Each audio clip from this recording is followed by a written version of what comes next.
Welcome to TPM Vid's Disney Beat, where we talk about all things Disney. If you're new to the channel, hit that subscribe button and click the bell icon to be notified when we upload a new video. We also have Instagram and Twitter. You can find us at TPM Videos. Disney has a rich history of incorporating celebrities into their theme park rides and attractions. Sometimes they play themselves, a character, or they're just a voice. A few celebrities are proud to be part of these rides, but some of them have never visited the theme parks and have even forgot about them. Over the past decade, there have been many wild moments between celebrities and their theme park rides. So today we're going to explore some Disney rides from the past and the present. Talk about a few rarely known secrets as we count down the top 5 wild celebrity moments and their Disney rides. Number 5.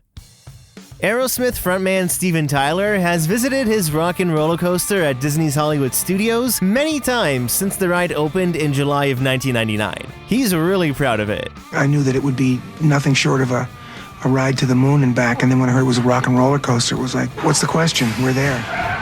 Now, did you know that Aerosmith wasn't even Disney's first choice of a rock and roll band? Yeah, they actually wanted to use the Rolling Stones, but they were a bit too pricey for the mouse.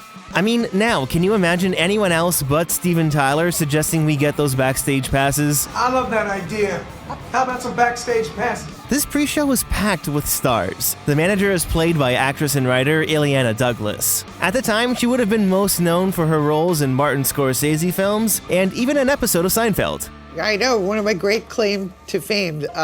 This was when I was on the Drew Carey Show, which is an ABC Disney show, and I got this call of like, do you want to be Aerosmith's manager? Now, this was all filmed in California, but Douglas said getting all the band members to remember their lines in the same take was definitely a challenge. Have you ever acted with a band?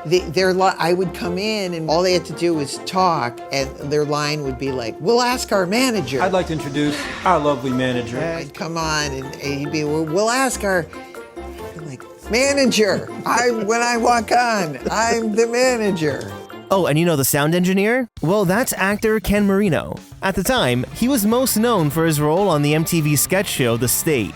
Marino says he's never seen the pre-show in person, but his fondest memory of working with Aerosmith was Steven Tyler talking to him about the importance of flossing and brushing your teeth. I mean, Steven Tyler does have some pretty pearly whites. He's actually a pretty big Disney fan, and even visited Walt Disney World for his 68th birthday back in March of 2016. This video from his Facebook page shows him at Disney's Hollywood Studios, checking in on what he calls the best ride in the place. You can just see pure joy on his face. He really loved the ride and Walt Disney World. But that changed in August of 2016, when he publicly expressed his disappointment, saying, "Well, now I am in shock. You know I would own up to this doozy. Way to give me the finger now, Walt Disney World, 17 years later." So why was he so upset? Well, it was believed that Steven Tyler was throwing out a crude gesture. Even though it was already part of the ride for 17 years, Disney digitally altered Steven Tyler's hand to an open palm. I'm assuming that with the rise of social media, the hand gesture received a lot more attention, so Disney just wanted to shut it down. Since then, Steven Tyler has not been back to Walt Disney World, but he did visit Disneyland in 2017 and Disneyland Paris in 2018, so he's not that mad at the mouse. Maybe one day he'll forgive Walt Disney World, but while Aerosmith's name remains on the coaster, he'll keep collecting that coin. Wait a minute. I love that idea. Number 4. When you hear "nice work, pal," you immediately think of Patrick the flight attendant from Soarin. My name is Patrick and I'll be your chief flight attendant today. But did you know that it was originally planned to have John Travolta in the pre-show? We are all packed up. Our flight plan is set. Back in December of 2020, former Imagineer Jim Clark tweeted that 2 months before Disney California Adventure opened, they still hadn't filmed the pre-show. John Travolta was in talks, but because of his movie schedule and a little beard, it just wasn't gonna work. Travolta was probably filming Swordfish at the time, where he was rocking this little beauty. Jim said that the main reason of not getting him was because of scheduling, but the beard was just the icing on the cake. When Imagineers were invited to a screening of The Emperor's New Groove in December of 2000, they were intrigued by Kronk, played by Patrick Warburton. At the time, he was probably most known for his role as David Puddy on Seinfeld. The Imagineers knew he was the one, so they offered Patrick the role in Soarin. Nice work, pal. Originally, the cloud sequence was supposed to be an aviation history segment with John Travolta. It would then cut to a flight attendant named Sandy to do a quick safety spiel, which was a nod to Travolta's role in Grease. Sandy! So Warburton is technically playing the Sandy role, but Imagineers expanded the script once he was cast. Now, when I look at the ride, it looks like it was my son doing it, because it's about 20 years ago when we recorded that. And I mean, now he's become just as iconic as the ride itself. When it was announced that Soarin' over California would be closing to make way for Soarin' around the world, fans were heartbroken that Patrick would be taking off for good. Have a nice flight. He tweeted, "Lots of love. Nice work, pal. Signing off." This tweet came the day after Soarin' over California closed and the day before Soarin' around the world opened. Clearly, he was not asked to reshoot anything for the new attraction.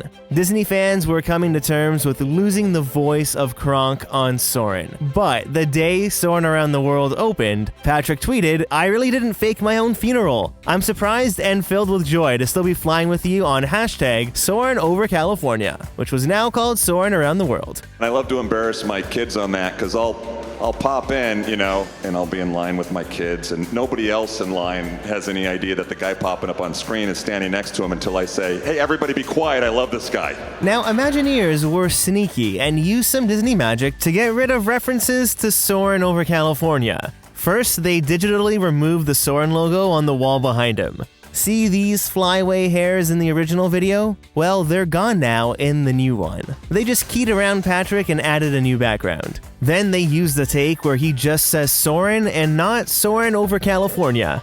Hello and welcome to Soarin' over California. Hello and welcome to Soarin'. Now Patrick is set to be around for as long as there's Soarin' around the world. Nice work, Disney. Number 3.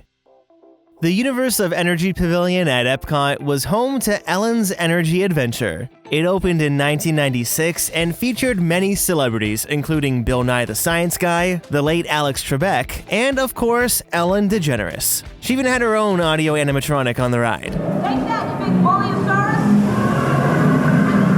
Give up yet?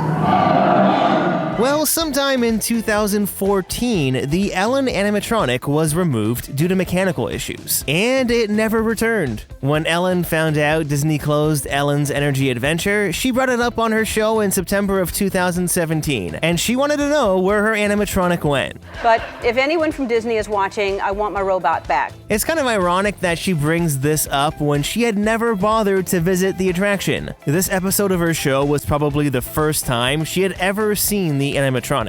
In a tweet from Drew Taylor talking about a press interview he did for Finding Dory, he said, "When I asked Ellen if she'd ever ridden the ride, she looked at me like I'd grown a third head and made it very clear she'd never visit Walt Disney World." Hashtag fun. Doesn't sound like she was too fond of being in a Disney ride. Well, after she asked Disney and the public to help her find the animatronic, whatever was left of the figure was presented to her as a birthday present for her 60th birthday in January of 2018. This is not real. This is the robot they used for Ellen's Energy Adventure?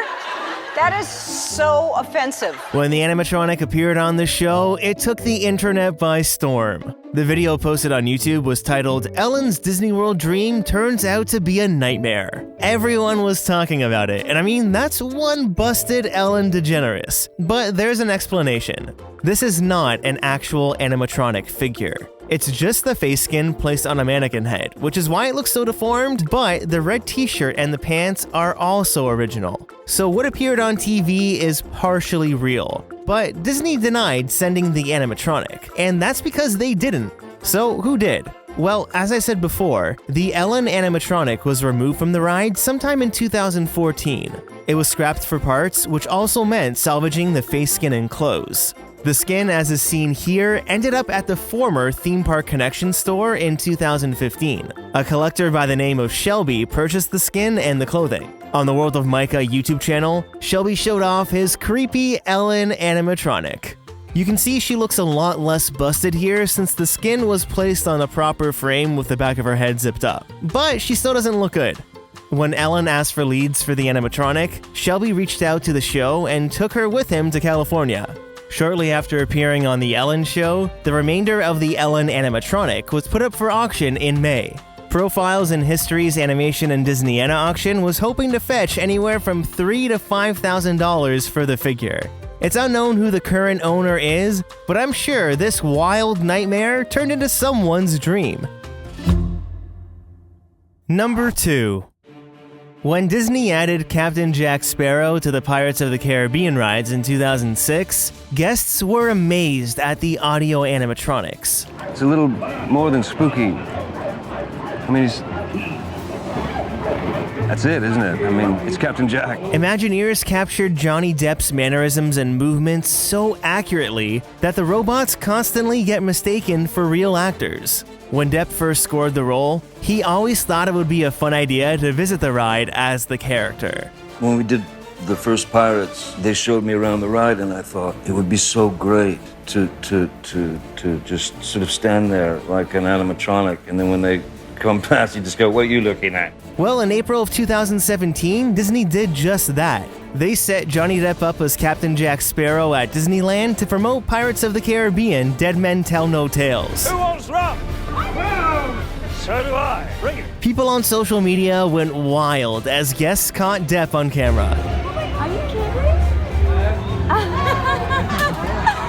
That is so cool! That's all I've heard about. It's in the safe zone. Once Disney released their promo video on May 1st, 2017, the world was buzzing as news sources from everywhere covered the publicity stunt.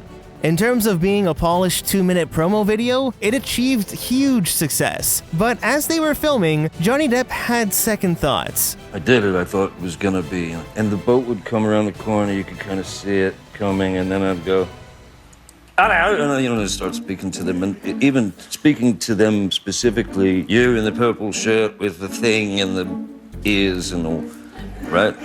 Nothing. All of the iPhones in the world going, wow. Wow, that's a pretty good animatronic. To this day, people still talk about the real Captain Jack Sparrow on Pirates of the Caribbean. And it's definitely another wild celebrity moment with their Disney ride. Number 1. Journey into Imagination with Figment stars comedic actor Eric Idle as Dr. Nigel Channing. He's most famously known for his roles in the Monty Python films, and ever since 2002, he's been heard and seen in the ride at Epcot. Well, at the end of January 2020, Eric Idle revealed on Twitter that he's never actually seen the ride in person, and he doesn't even really remember Figment. It all started with someone asking him if there were any more plans to work with Figment. The 77-year-old actor didn't recognize Figment, saying he loved working with Don Rickles, thinking it was a picture of the two-headed dragon he voiced in Quest for Camelot. To be fair, they kind of do look similar. But then the Figment stans on Twitter went wild. Idle explained that he never visited the ride to see the final product, and everything was shot in California.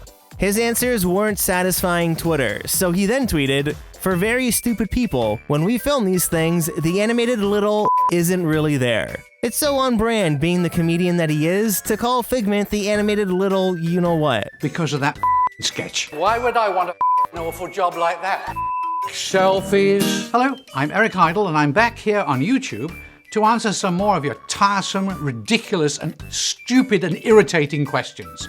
On set, he most likely saw a reference photo of Figment, but his day filming his bits for the ride really had nothing to do with Figment. So can we blame him that the purple dragon is not even a figment of his imagination? At the end of the day, this was just another gig for a working actor. I mean, he doesn't even get royalties for the ride. He went on to say, "The reason I don't remember Figment is because I never met him, she, it. They kept asking me to do more voice bits and then play the moon to a Sherman Brothers song. I never saw the ride." I went back through Twitter and found this tweet from October of 2019.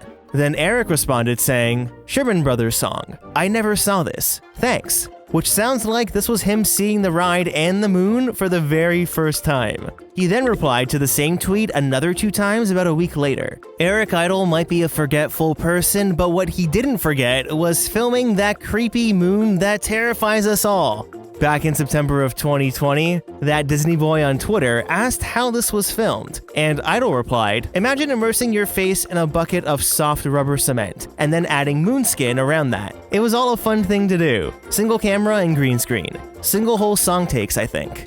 It's really cool to know that this was all done using prosthetics, which even in today's world is so much better than CGI. So after almost 20 years of not visiting the ride, I doubt Eric Idle ever will, but I'd be very curious to see his reaction as he gets off that ride. I'm sure he'd have some things to say. So, what's your favorite celebrity cameo in a Disney ride? Whether they appear as themselves, a character, or they're just a voice? I'd love to know. Leave a comment down below to start a conversation, and don't forget to hit that like button if you enjoyed the video.